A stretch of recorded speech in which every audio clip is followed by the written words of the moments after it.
이제 마음 정돈하시고 묵상 기도함으로 영과 진리로 우리 마음 합하여 하나님께 예배 드리시겠습니다.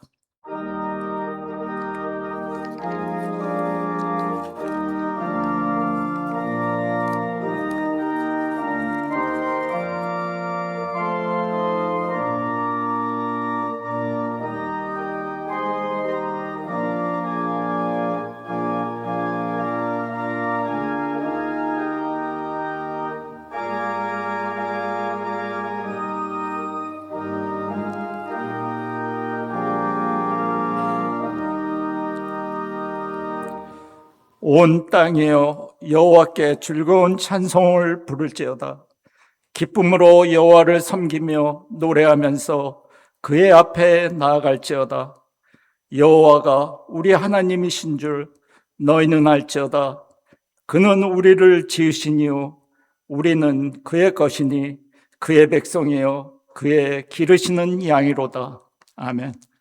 우리의 찬양을 받으시기에 합당하신 하나님, 오늘 이 자리에 모인 모든 심령 위에 성령의 담비를 부어 주시옵소서. 우리의 닫힌 눈과 귀를 열어 주님의 영광을 보게 하시고 둔해진 마음을 깨워 주님의 뜻을 깨닫는 시간 되게 하여 주시옵소서.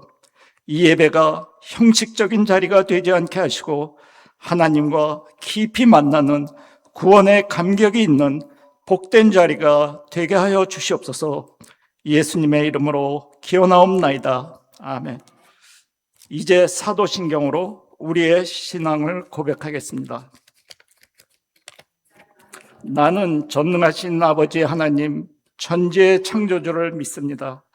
나는 그의 유일하신 아들, 우리 주 예수 그리스도를 믿습니다. 그는 성령으로 잉태되어 동정녀 마리아에게서 나시고 본디오 빌라도에게 고난을 받아 십자가에 못 박혀 죽으시고 장사된 지 사흘 만에 죽은 자 가운데서 다시 살아나셨으며 하늘에 오르시어 전능하신 아버지 하나님 우편에 앉아 계시다가 거기로부터 살아있는 자와 죽은 자를 심판하러 오십니다. 나는 성령을 믿으며 거룩한 공교회와 성도의 교제와 죄를 용서받는 것과 몸의 부활과 영생을 믿습니다. 아멘. 자리에 앉아주시길 바랍니다. 찬송가 38장 함께 부르시겠습니다.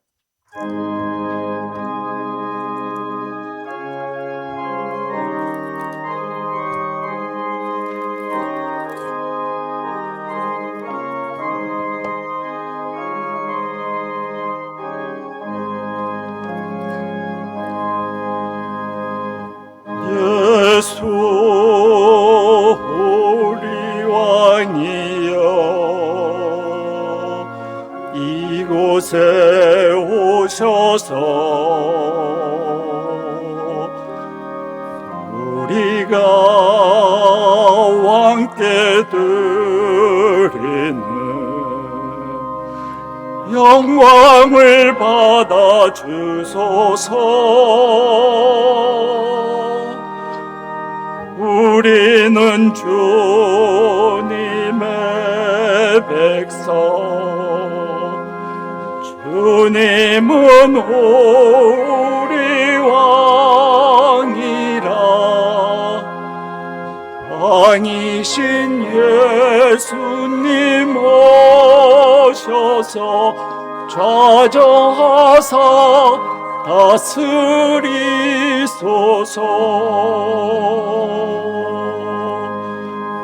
예수 우리 주시여 이곳에 오셔서 우리가 주께 드리는 찬양을 받아 주소서. 우리는 주님의 종들, 주님은 우리 주시라. 주 대신 예수님 오셔서 이 찬양을 받아주소서.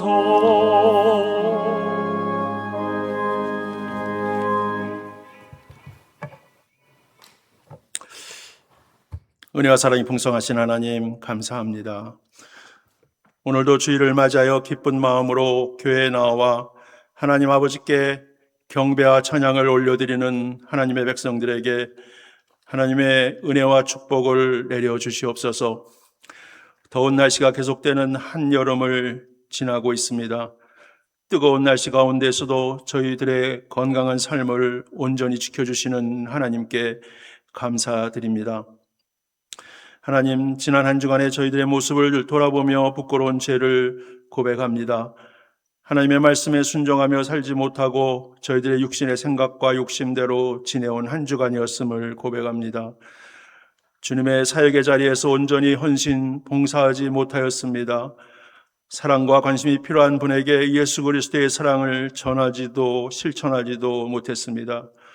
주님, 이러한 저희들의 반복된 죄를 주님 앞에 고백하오니 용서하여 주시고 예수 그리스도의 보혈로 깨끗하게 하여 주시옵소서. 하나님, 이제 저희 교회는 새로운 변화의 목전에 있습니다. 지난주에는 공동의회를 통해서 교회 이름을 해밀턴 한마음교회로 변경하는 것을 결정하였습니다.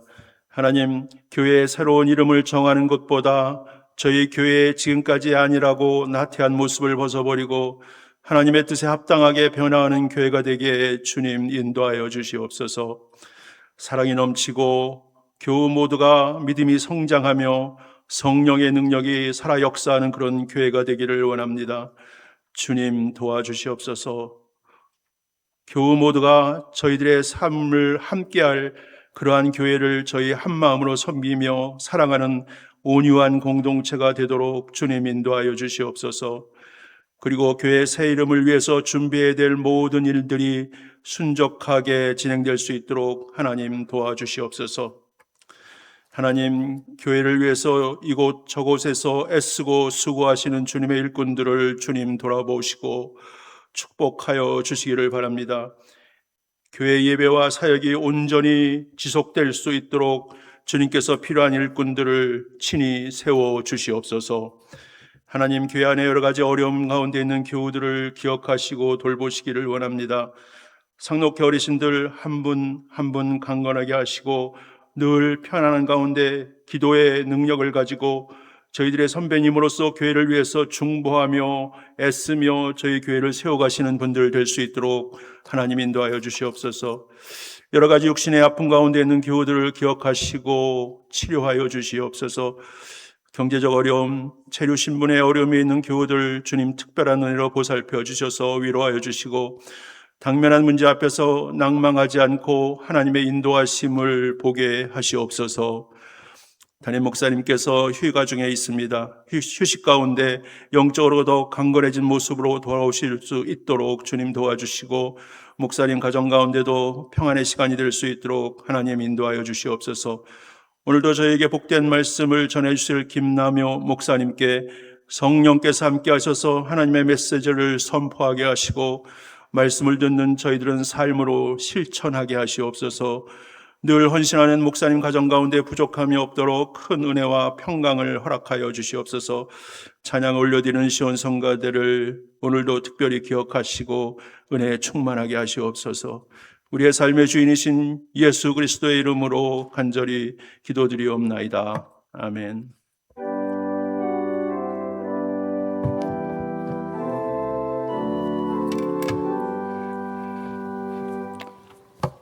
찬송가 288장 함께 부르시면서 봉헌하시겠습니다.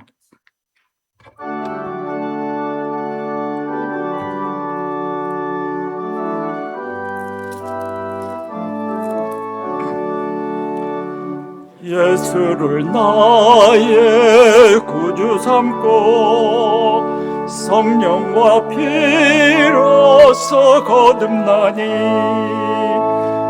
이 세상에서 내 영혼이 하늘의 영광 누리도다.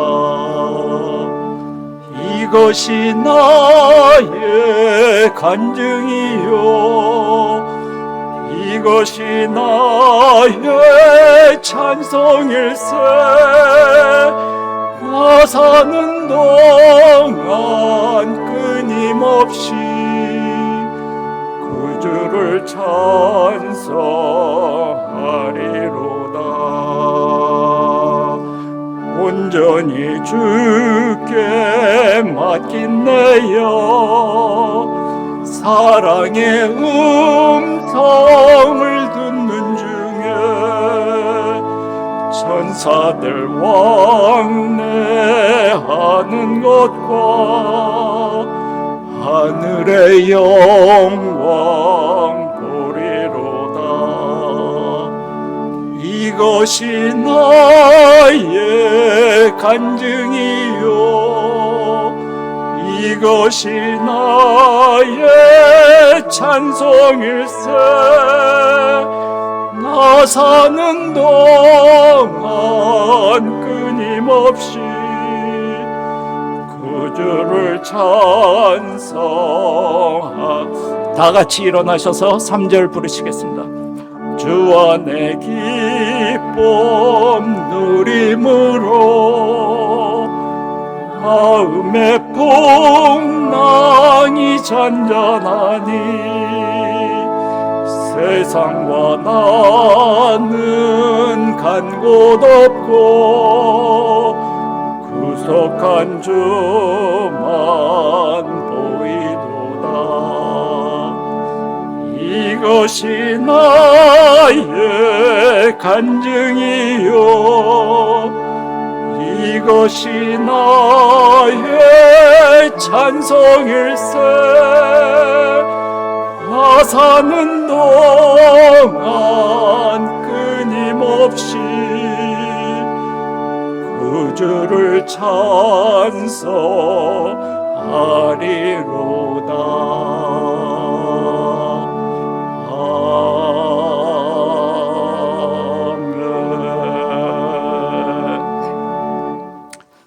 사랑과 은혜가 풍성하신 하나님 아버지, 지난 한 주간도 주님의 세밀한 눈동자 아래 저희를 보호해 주시고 오늘 거룩한 주일을 맞아 주님의 성전에 나와 예배드리게 하심을 감사드립니다. 이 시간 하나님의 크신 은혜와 사랑에 감사하는 마음을 담아 저에게 허락하신 물질의 일부를 구별하여 주님께 드립니다. 우리 마음을 보시는 주님께서 우리의 정성을 받아 주시옵고 이 물질이 쓰이는 곳곳마다 하나님의 영광이 나타나게 하여 주시오며 하나님의 나라가 이 땅에 임하는데 귀히 쓰여지는 예물되게 하여 주시옵소서. 물질뿐만 아니라 우리의 삶 전체가 하나님 기뻐 받으시는 산제사가 되기를 소망하며 예수님 이름으로 봉헌기도 드려옵나이다. 아멘. 자리에 앉아주시기 바랍니다. 교회 앞에 알리는 말씀 주보 참조해 주시기 바랍니다. 7월달 마을 모임이 오늘 예배 후에 있겠습니다. 지금 간식이 준비되어 있으니까 각 마을마다 그 준비된 간식을 가지고 교회가 지정된 장소에 가셔서 마을 모임을 가지시면 감사하겠습니다. 모든 마을 모임이 은혜 가운데 풍성한 열매를 맺으실 수 있기를 바랍니다. 그리고 여기 기도 모임이라고 나와 있는데 이제 권사여하고 마리아 여성교회 주관으로 기도 모임을 갖는다고 합니다. 그 권사회나 마리아 회원들뿐만 아니라 관심 있는 모든 성도들도 참여할 수 있으니까 돌아오는 토요일 날 오전 11시 서은자 권사님 댁에서 있다고 합니다. 많은 참여를 부탁드리겠습니다. 다음 주 주일 예배는 매달 한 달에 한 번씩 열리는 여러분들 알고 계시듯이 중고등부와 연합 찬양 예배로 드립니다. 지난주에 우리 공동회에서 우리 교회 이름을 해밀턴 한마음교회로 바꾸기로 통과가 되었습니다. 그래서 이후 교회 새 이름 변경에 대한 일정을 알려드리려고 합니다. 교회의 새 이름은 올해 9월 1일부로 공식적으로 적용하기로 했습니다. 그동안은 교회 이름 변경에 따른 준비의 기간이 있습니다. 주보 변경 및 홈피 변경, 홈페이지에도 좀 변경 사항이 있고 또 교회 앞에 사인도 변경을 해야 되고 대외적인 광고 등 좀 시간이 좀 필요해서 9월 1일부터 모든 우리 교회의 이름은 공식적으로 해밀턴 한마음교회로 사용하기로 했습니다. 그 영문 이름은 해밀턴 원 하트 처치로 변경하기로 했는데 이것도 아직 이제 CRA하고 연합교단하고 또 은행 이름을 변경하는데 약간 좀 시간이 걸리기 때문에 외부적인 공식 이름으로 변경하기는 아직까지 좀 시간이 걸릴 겁니다. 그렇지만 이 추후에 진행되는 과정은 우리 성도님들에게 알려드리도록 하겠습니다. 오늘 예배 후의 간식은 박혜정 집사님, 김명숙 권사님 가정에서 섬깁니다. 올해 하반기 간식 도네이션이 아직도 빈칸이 조금 남아 있는데 많은 성도님들의 참여를 부탁드리겠습니다. 우리 담임 목사님은 7월 29일까지 휴가 중이십니다. 충분한 휴식과 재충전의 시간을 가질 수 있도록 기도해 주시기 바랍니다. 또 다른 무슨 광고 말씀 없으면은 이 시간 우리에게 주시는 말씀 요한복음 2장 1절로 11절까지 말씀 되겠습니다.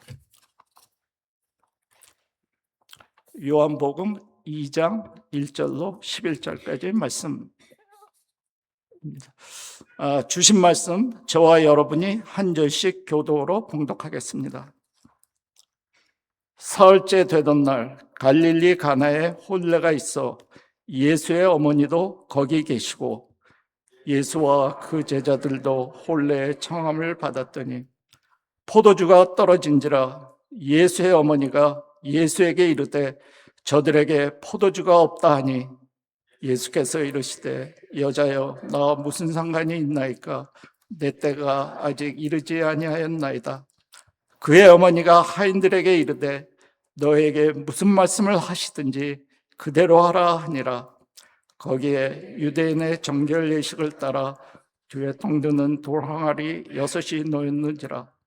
예수께서 그들에게 이르시되 항아리에 물을 채우라 하신즉 아귀까지 채우니 이제는 떠서 연회장에게 갖다 주라 하시매 갖다 주었더니 연회장은 물로 된 포도주를 맛보고도 어디서 났는지 알지 못하되 물 떠온 하인들은 알더라.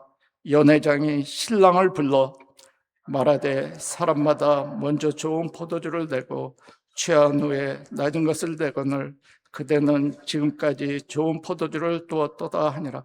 같이 봉독하시겠습니다. 예수께서 이 첫 표적을 갈릴리 가나에서 행하여 그의 영광을 나타내심에 제자들이 그를 믿으니라. 아멘. 살아계신 하나님의 말씀이십니다. 이 시간 시온 성가대의 귀한 찬양으로 하나님께 영광 돌리시겠습니다. 그리고 곧이어 김남혜 목사님 나오셔서 말씀 전하시겠습니다. 찬양과 말씀에 많은 은혜 받으시기 바랍니다.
예, 성가대 귀한 찬양 감사합니다. 오늘 이 찬양이 우리에게 되새겨 준 것처럼 하나님의 십자가의 사랑이 이곳에 모인 모든 성도분들의 심령에 가득히 흐르기를 소망합니다. 여러분은 혹시 최근에 감사와 기쁨으로 그런 고백이 터져 나왔던 적이 있으신지 모르겠습니다. 이 캐나다의 아주 아름다운 자연을 볼 때, 그리고 사랑하는 가족들과 함께 할 때, 그리고 가족 같은 교회가 감사할 때, 우리는 이런 순간에 새삼 평범하게 지내던 일상마저 정말 감사하구나라는 고백을 하곤 합니다. 그러나 우리의 인생은 그런 고백만 있는 것이 아니라 때로는 아름다운 자연을 보면서도 내 안에 해결되지 않는 그런 문제 때문에 마음이 한켠 답답하여 아름다움이 보이지 않을 때도 있고요. 그리고 친하고 사랑하는 사람들과 즐겁게 교제를 하고 있음에도 마음 한켠에 외로움이 있을 때가 있고, 그리고 다른 사람들은 아무도 알아채지 못하는 것 같지만 내가 보기에 해결되지 않는 문제로 인해 마음이 공허할 때도 있는 것이 우리의 인생입니다. 우리가 이렇게 마음이 텅 비어버렸을 때 이런 빈 잔은 도대체 어떻게 채울 수 있는 걸까요? 우리가 모두가 느끼는 것처럼 그런 상황이 오늘 본문에서 읽었던 가나 혼인잔치에 일어났습니다. 사람의 인생에서 가장 기뻐해야 할 만한 혼인잔치에 그 기쁨을 지속시켜 줄 수 있는 포도주가 바닥나 버린 겁니다.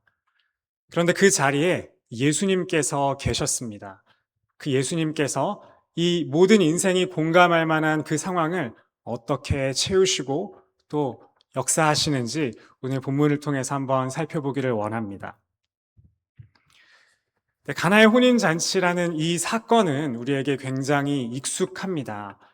이것을 어렸을 때부터 많이 들어왔지만 단순히 예수님이 물을 포도주로 바꾸는 기적의 능력을 가지셨다는 것을 넘어서 이 이야기가 우리에게 무엇을 교훈하고 있는지, 내 삶에 물이 포도주를 변하는 일이 일어나지 않는다면 이것은 나와 무슨 상관이 있을지, 그런 영적인 교훈을 얻는 것은 참 쉽지 않은 일이기도 합니다. 그런데 한 가지 힌트가 될 수 있는 것은 11절에 있는 표적이라는 단어입니다. 표적, 영어로 사인이라고 하는 것은 무언가를 가리키고 있다라는 이야기죠. 예수님이 어떤 분이신지, 그리고 이 땅에 무엇을 하러 오셨는지를 가리키는 이야기, 그래서 우리에게 믿음을 불러일으키기 위한 이야기가 바로 이 표적이라는 것입니다. 더욱이 이것은 예수님께서 이 땅에서 행하신 첫 번째 표적입니다. 혹시 제가 이 리모컨을 사용할 수 있도록 방송실에 한번 조치해 주시면 감사하겠습니다. 네.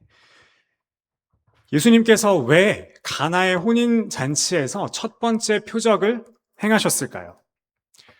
지금까지 약 지난 30여 년간 예수님은 평범한 목수의 아들로 지내오셨습니다.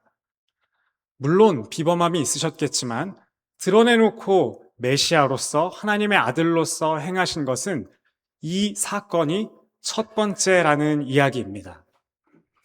요즘에 유튜브나 쇼츠를 보다 보면 한국 드라마 5대 등장씬 이런 것이 있습니다. 그것과 마찬가지로 예수님께서 평범하게 살고 계시다가 메시아이자 하나님의 아들로서 이 땅 가운데 공적인 사역을 시작하시는 첫 번째 등장신이 바로 이 가나의 혼인잔치였다라는 말입니다.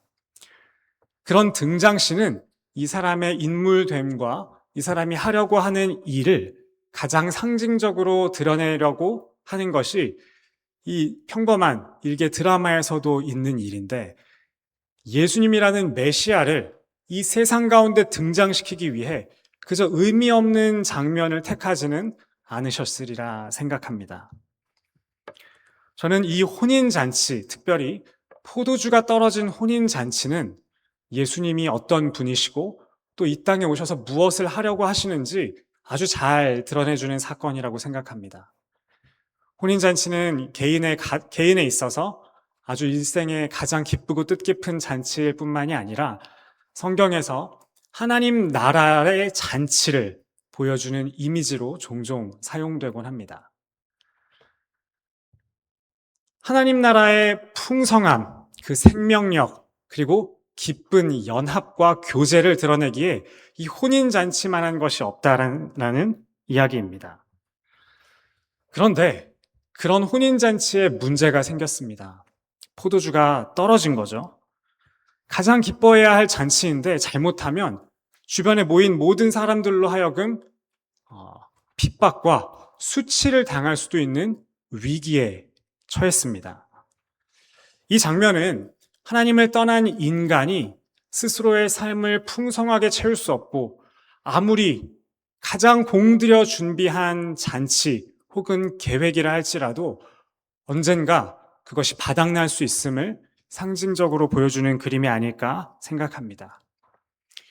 우리는 무언가를 가짐으로써 또 좋은 관계를 맺음으로써 아주 멋진 일을 계획하고 알아봄으로써 우리의 삶이 완전하게 그리고 기쁨으로 채워지기를 기대하곤 합니다.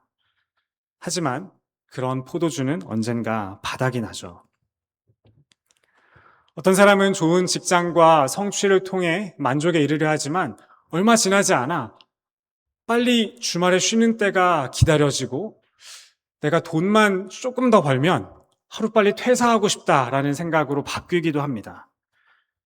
저 사람만 있으면 내가 행복할 것 같았는데, 그리고 좋은 사람들에게 인정을 받으면 내가 행복할 수 있을 것 같았는데 사람들의 인정을 받아도 내 마음이 채워지지 않는다는 것을 깨닫곤 합니다. 더 나은 환경을 찾아 삶의 자리를 바꾸곤 하고 또 그 바뀐 환경이 우리에게 일정 기간 기쁨과 나은 삶을 제공하기도 하지만 그것이 내 마음속 깊은 고민과 삶의 고단함까지 해결해 주지는 못하고는 합니다. 이런 우리의 실상을 하나님께서는 오래전 예레미야 선지자를 통해 이렇게 표현하셨습니다. 내 백성이 두 가지 악을 행하였나니 곧 그들이 생수의 근원되는 나를 버린 것과 스스로 웅덩이를 판 것인데 그것은 그 물을 가두지 못할 터진 웅덩이들이니라.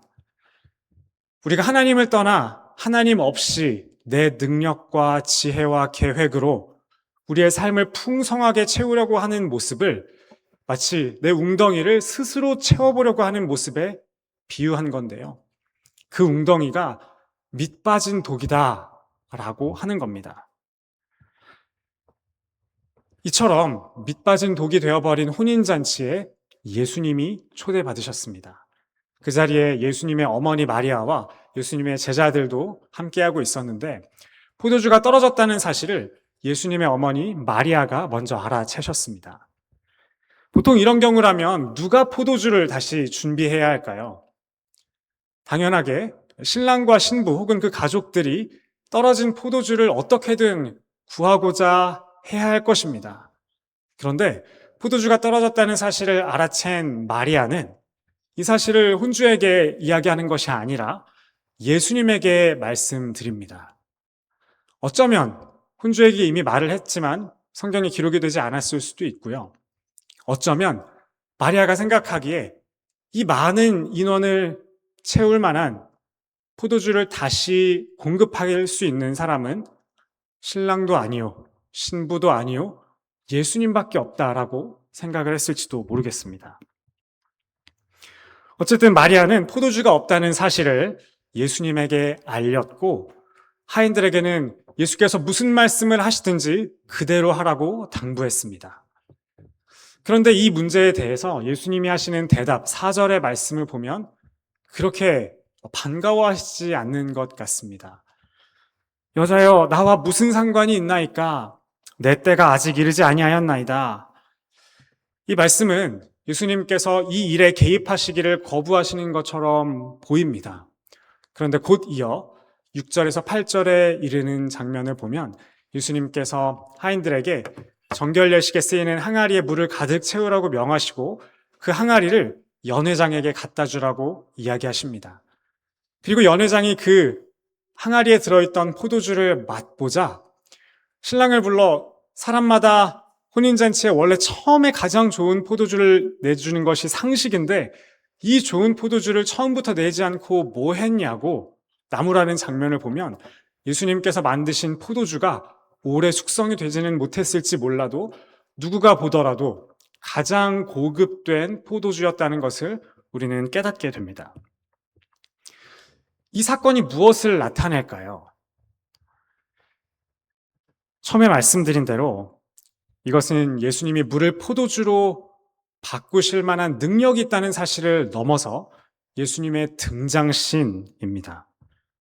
곧 이 사건은 예수님께서 포도주가 떨어진 것 같이 우리에게 참된 만족과 기쁨이 없고 어디에서도 그 밑빠진 독을 메우지 못하는 인생을 불쌍히 여기시고 그리고 문제는 있지만 이 문제를 해결할 신랑이 없던 것 같이 그 누구도 이 세상의 문제를 해결할 수 없다는 것을 아시고 우리에게 참된 기쁨과 만족을 주시기 위하여 이 땅 가운데 오셨다라는 이 예수님이 오신 목적과 예수님만이 하실 수 있는 일을 우리에게 알려주시는 장면이라고 생각합니다. 그런데 우리는 신앙생활을 그리고 예수님이 어떤 분이신지를 종종 오해하는 것 같습니다. 신앙생활, 그거 바른 길인 건 알겠는데 재미는 좀 없지. 내가 교회 가고 신앙생활을 제대로 하려면 시간도 써야 되고 돈도 써야 되고 내가 누리고 싶은 것도 못 누리고 좀 내가 절제해야 하고 빼앗기는 것이 많지. 이렇게 생각하곤 한다는 말입니다. 그래서 예수님을 내 인생의 기쁨을 방해하시고 재밌는 것을 빼앗아 가시는 분으로 오해하곤 합니다. 사실 신앙생활 그리고 예수님을 이렇게 오해하게 만드는 것은 사단의 오랜 전략이기도 합니다. 창세기 3장에서 아담과 이브가 가든에 있을 때 뱀이 나타나 이렇게 말합니다. 하나님이 정말로 동산 모든 나무의 열매를 먹지 말라 하시더냐? 하나님의 선하신 뜻을 오해하게 만드는 것이 사단의 전략이었습니다. 마치 하나님을 우리의 인생에 재미있고 가치 있는 무언가를 금지하는 존재로 만들어서 하나님을 떠나고 하나님의 명령에 불순종하게 만드는 것이 이 사탄의 전략이라는 이야기입니다. 그래서 신앙생활이라는 것을 기쁨을 누릴 수 있는 방안이 아니라 내가 무언가를 의무적으로 해야만 하고 절제해야만 하는 것으로 변질시켜버리는 것이 사탄의 전략이라는 말입니다. 예수님께서는 이것을 바꾸기를 원하셨습니다. 특히 예수님께서 유대 정결 예식에 쓰이던 항아리의 물을 통해 포도주의 재료로 삼으셨습니다. 정결 예식 자체가 나쁜 것은 아닙니다.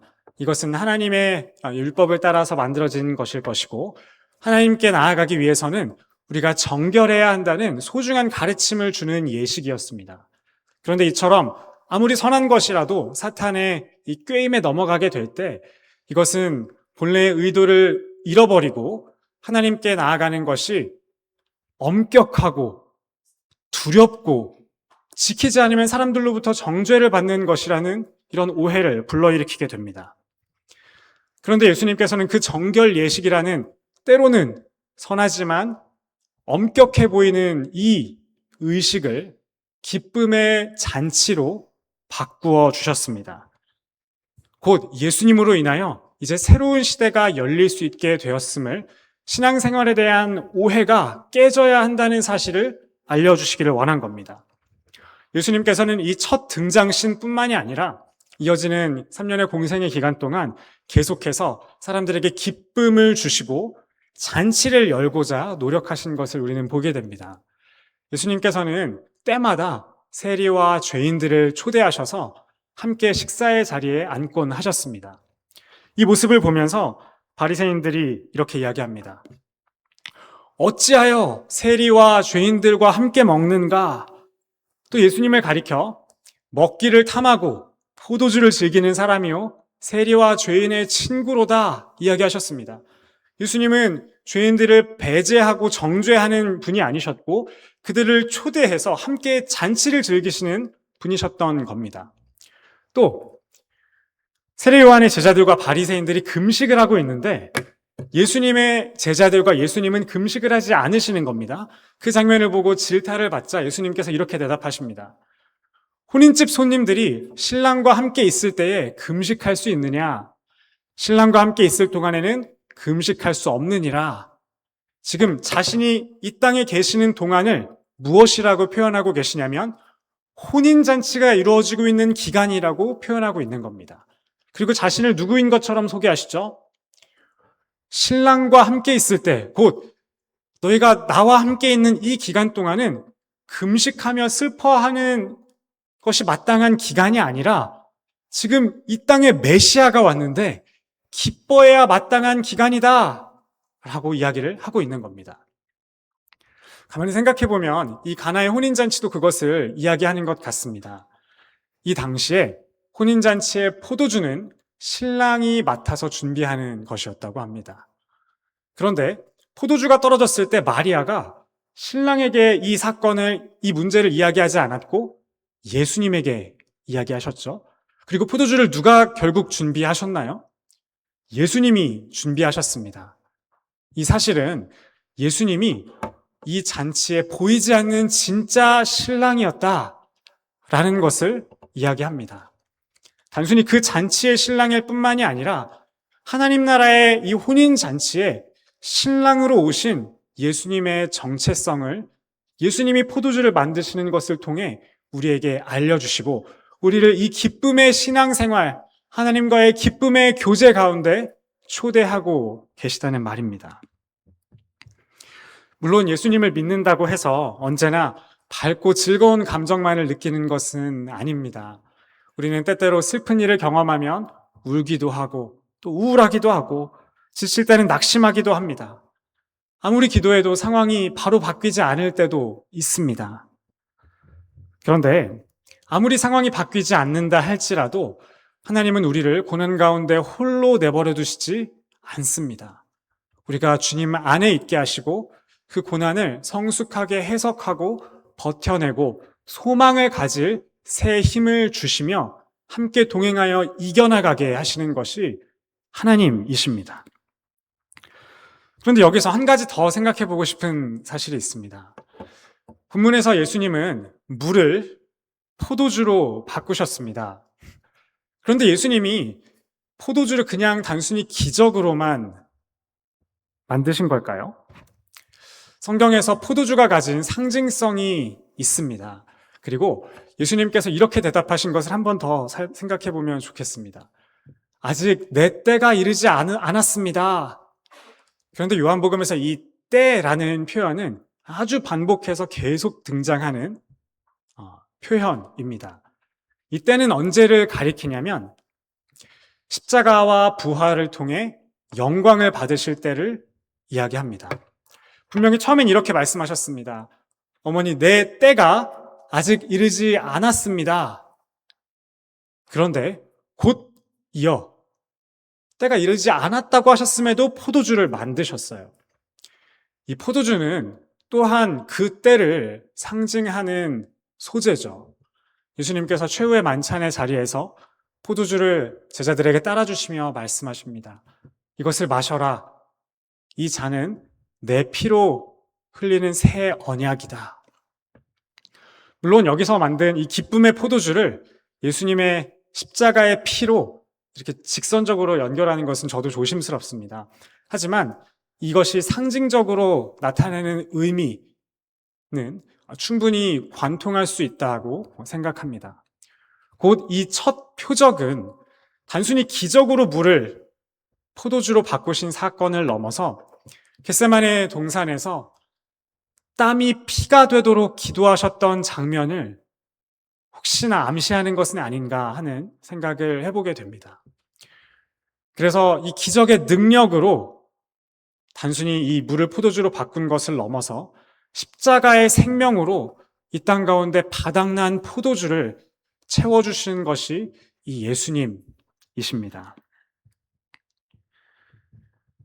사실 이 세상에 참된 기쁨과 만족이 없는 것은 죄 때문이라고도 말할 수 있을 겁니다. 우리는 내 죄성 때문에, 그리고 때로는 다른 사람들, 그리고 이 사회의 구조적인 죄악들 때문에 이 땅에서 기쁨과 만족을 누리지 못하고 공허함과 바닥을 느낍니다. 때로는 내 생각대로, 내 계획대로 모든 것이 이루어져야 한다는 이 통제 본능이 나의 삶을 불편하고 불안하게 하기도 하고요. 그리고 다른 사람들을 경쟁 상대로 의식하게 해서 사람을 섬기고 용납하지 못하게 하는 그런 이 약육강식의 세상과 나의 경쟁 본능이 나를 피곤하게 하기도 합니다. 그리고 내 자신을 끊임없이 증명해내고야 말려는, 그리고 우월감을 느끼고 싶어하는 우리의 교만한 마음이 우리의 웅덩이를 밑빠진 독으로 만들어 버리기도 한다는 겁니다. 그런 우리에게 예수님이 십자가의 생명으로 포도주를 만들어 주십니다. 그 포도주는 너무나도 풍성해서 우리의 밑빠진 독을 메우기에 충분합니다. 십자가가 우리에게 이야기합니다. 너희는 경쟁하지 않아도 된다. 서로 사랑해라. 너희는 높아지려 하지 말고 섬기려 해라. 그것이 하나님 나라에서 큰 자이고 하나님 나라에서 기쁨과 만족을 누릴 수 있는 방법이다. 너희는 내 앞에서 더 이상 너희 자신이 얼마나 가치 있고 대단한 존재인지 증명할 필요가 없다. 내가 너가 어떤 사람인지 잘 알고 너의 모든 죄를 용서하였고 너를 내 아들로, 딸로 선포한다. 이 십자가의 사랑이 우리의 밑빠진 독을 채울 때에만 우리의 바닥난 이 빈 잔이 채워질 수 있는 겁니다. 예수님은 이처럼 죄로 깨져버린 우리의 삶에 십자가로, 기적이 아니라 십자가로 빈 잔을 채워주셨습니다. 그리고 성경은 예수님이 이 땅에 다시 오실 때 어린 양의 혼인잔치가 일어날 것이라고 이야기합니다. 요한계시록 19장 7절입니다. 우리가 즐거워하고 크게 기뻐하며 그에게 영광을 돌리세. 어린 양의 혼인기약이 이르렀고 그의 아내가 자신을 준비하였으므로 어린 양의 혼인잔치에 청함을 받은 사람들은 복이 있도다. 우리가 즐거워하고 크게 기뻐할 만한 어린 양의 혼인잔치에 우리는 하객이 아닙니다. 아름다운 신부로 예수님이 우리를 불러주실 겁니다.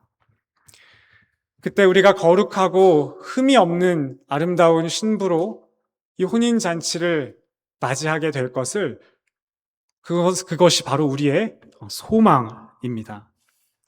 어떤 분은 이렇게 말할지 모릅니다. 제 삶에는 답이 없고 해결할 수 없는 고난이 너무나도 가득합니다. 그러나 예수님은 편안하게 살고 문제가 없는 넉넉한 사람들을 위해서 오신 것이 아닙니다. 우리가 답이 없어서 헤매이고 있으니까, 다른 누구도 우리의 문제를 해결해 줄 수 없으니까 그거 해결해 주시려고 예수님이 오신 겁니다. 물론 우리 삶에 이 비어버린 물을 포도주로 바로 바꿔주시는 기적을 행하지는 않으실지도 모릅니다. 우리가 누릴 수 있는 기쁨은 고난이 모두 제거된 기쁨이 아닙니다.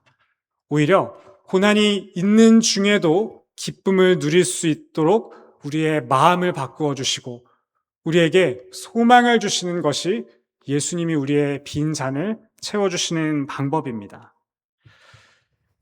예수님이 초대하신 우리의 일상은 바로 잔치입니다. 우리는 잔치를 살아가고 있습니다. 그리고 이 아직 부분적인 잔치가 완전해질 그날에 하나님의 이 넘치는 사랑과 우리를 향한 간절한 마음을 우리는 이해하게 될 것입니다. 그때까지 인내하시고 소망하시며 우리의 신랑이신 예수님과 함께 걸어가는 저와 여러분 되기를 주의 이름으로 축원합니다. 기도하겠습니다. 살아계신 하나님, 우리에게 자유와 평안과 기쁨을 주시고자 이 땅 가운데 예수님을 보내주심에 감사드립니다. 어찌해야 할 바를 모르는 답이 없는 상황과 불확실한 미래와 고난 가운데 신음하는 성도들을 위로하여 주시고 그리스도의 사랑과 성령의 위로 가운데 인내해야 할 힘을 주시며 하나님의 약속 안에 소망을 삼게 하여 주옵소서. 우리 교회를 긍휼히 여기셔서 모든 필요를 채워주시고 우리 교회가 마땅히 감당해야 할 사명을 충성되이 감당하게 하시며 교회가 한마음으로 기도할 때 하나님의 은혜 가운데 강하게 하여 주옵소서. 우리 모두에게 상황을 넉넉히 이기게 하는 십자가의 사랑이 주는 참된 평안과 기쁨이 가득하길 원하오며 이 모든 말씀 예수님의 이름으로 기도합니다. 아멘. 함께 자리에서 일어나셔서 결단 찬송 부르고 함께 기도하겠습니다.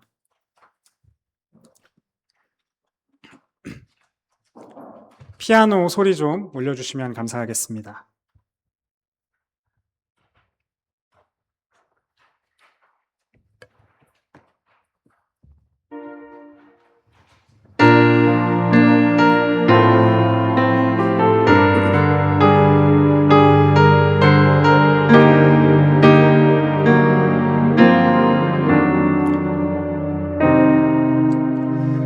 힘들고 지쳐 하고 넘어져 일어날 전혀 없을 때에 조용히 다가와 손 잡아주시며 나에게 말씀하시네. 나에게 실망하며 내 자신 연약해 고통 속에 눈물 흘릴 때에 자국 난 그 손길 눈물 닦아주시며 나에게 말씀하시네. 너는 내 아들이라 너는 내 아들이라 오늘날 내가 너를 놔두다 너는 내 아들이라 나의 사랑하는 내 아들. 다시 한번 처음부터 찬양합시다. 힘들고 지쳐 난망하고 넘어져 일어날 힘 전혀 없을 때에 조용히 다가와 손 잡아주시며 나에게 말씀하시네. 하시네. 나에게 실망하며 내 자신 연약해 고통 속에 눈물 흘릴 때에 자국난 그 손길 눈물 닦아주시며 나에게 말씀하시네. 너는 내 아들이라. 너는 내 아들이라. 오늘날 내가 너를 낳도다. 너는 내 아들이라. 나의 사랑하는 내 아들이라. 언제나 변함없이 언제나 너는 내 아들이라. 너는 내 아들이라. 나의 십자가 고통, 나의 십자가 고통, 내 삶의 그 고통으로 내가 너를 낳았으니 너는 내 아들이라. 너는 내 아들이라. 오늘날 내가 너를 낳도다. 너는 내 아들이라. 나의 사랑하는 내 아들이라. 이 시간 함께 기도하길 원합니다. 주님, 나의 삶에 공허함과 빈잔이 있음을 고백합니다. 주님, 이것을 어떻게 채워야 할지 주님 알려주시기를 원합니다. 세상에 일이 잘 풀림으로가 아니라 십자가의 사랑 안에서, 하나님 안에서 내 잔이 채워질 수 있도록 은혜를 더하여 주시고 나의 시선을 바꾸어 주시고 나의 믿음의 눈을 들게 하여 주옵소서. 기도하면 좋겠습니다. 또한 우리 교회를 위하여 기도하실 때에 교회의 여러 가지 필요들을 하나님께서 채워주시고 우리 교회 가운데 십자가의 사랑이 넉넉히 넘쳐 흘러 이웃들을 섬기는 자리에까지 나아갈 수 있도록 우리 교회를 사용해 달라고 우리 함께 통성으로 기도하기를 원합니다. 하나님, 주님께서 우리 교회를 긍휼히 여겨주시기를 원합니다. 우리 성도들 가운데 본인의 힘으로 넉넉히 이겨내기에 벅찬 가정들이 있음을 고백합니다. 삶의 어떤 것으로 해결할 수 없는 그 문제를 주님께서 십자가의 사랑으로 해결하여 주시기를 이 시간 간구합니다. 주님, 우리를 긍휼히 여겨 주옵소서. 하나님, 우리가 때로는 신앙생활을 오해하곤 합니다. 십자가에 나아가는 것이, 이 교회에 나아가고 이 교회를 섬기는 것이 우리의 삶의 기쁨을 빼앗기는 것이냐, 하나님을 떠나야 내가 자유를 누릴 수 있는 것이냐, 하나님을 오해할 때가 있음을 고백합니다.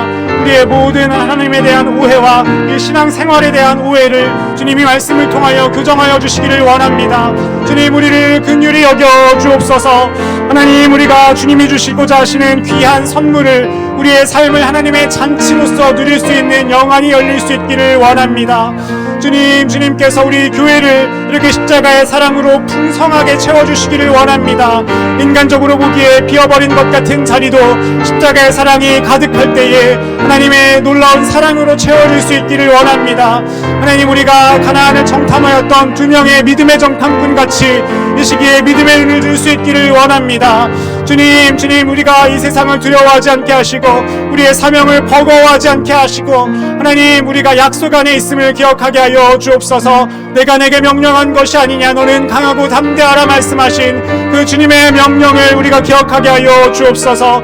하나님, 우리의 모든 부족함을 채워주시고 우리의 힘이 약해졌을 때, 약할 때 강함 되시는 주님을 경험할 수 있도록 주님 은혜를 더하여 주옵소서. 우리의 예배마다 십자가의 사랑이 넘쳐 흐르게 하시고 우리가 놓고 싶어 하였던 우리의 사명이 다시금 붙잡아지고 하나님 앞에 다시금 나아가는 재헌신하는 저희가 될 수 있도록 은혜를 더하여 주옵소서.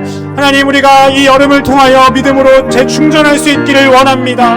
주님 앞에 기도하는 기도의 무릎들이 강하게 하시고 이번 주 토요일에 있을 그 기도 모임 가운데 성령께서 함께 하셔서 우리의 기도보다 더 크게 역사하시는 하나님을 우리가 모두 경험하게 하여 주옵소서. 그를 위하여 섬기는 가정들마다 하나님께서 채워주시는 놀라운 역사를 경험할 수 있기를 원합니다. 주님께서 이 육신이 연약한 성도들을 불쌍히 여겨주시고 그 기도 가운데, 그 가정들 가운데 하나님의 놀라운 치유의 역사가 일어날 수 있도록 은혜를 더하여 주옵소서. 살아계신 하나님, 주님께서 이 가나의 혼인잔치의 기적으로 역사하셨던 것 같은 하나님의 놀라운 기적이 답이 없는 상황 가운데 신음하고 있는 우리 성도들의 가정들마다 일어날 수 있기를 원합니다. 하나님, 그곳에서 회복되었던 기쁨이 우리 교회 가운데 회복될 수 있기를 원합니다. 하나님, 우리의 일생을, 우리의 신앙 생활을 이 기쁨의 잔치로 누릴 수 있기를 원합니다. 주님과 교제하는 기쁨, 그 구원의 기쁨을 우리에게 회복시켜 주옵소서.